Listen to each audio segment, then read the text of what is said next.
एक किसान जंगल से गुजर रहा था कि शदीद बारिश की वजह से पूरे जंगल में बहुत कीचड़ था। जंगल से गुजरते हुए किसान का गधा कीचड़ में फंस गया।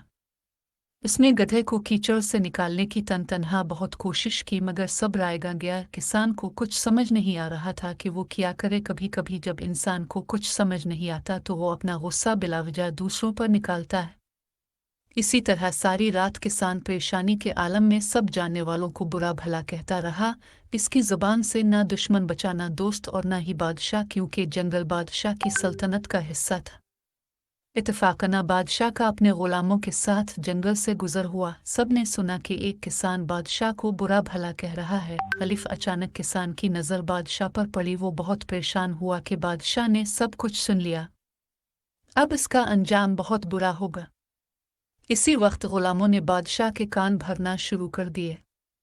एक बोला कि बादशाह, इस शख्स की गर्दन तलवार से आड़ा दी जाए, क्योंकि इसने आपकी शान में गुस्ताखी की है।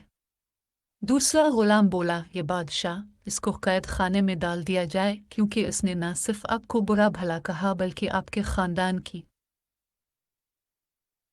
भी बुराई की है।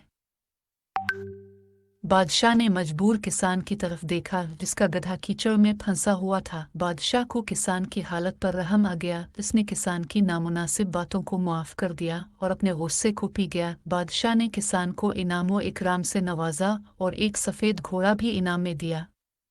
प्यारे बच्चों, हमें इस कहानी से सबक मिलता है कि सच है कि बुराई का बदला बुराई से देना आसान है, लेकिन इंसान को चाहिए कि बुराई का जवाब भलाई से दे।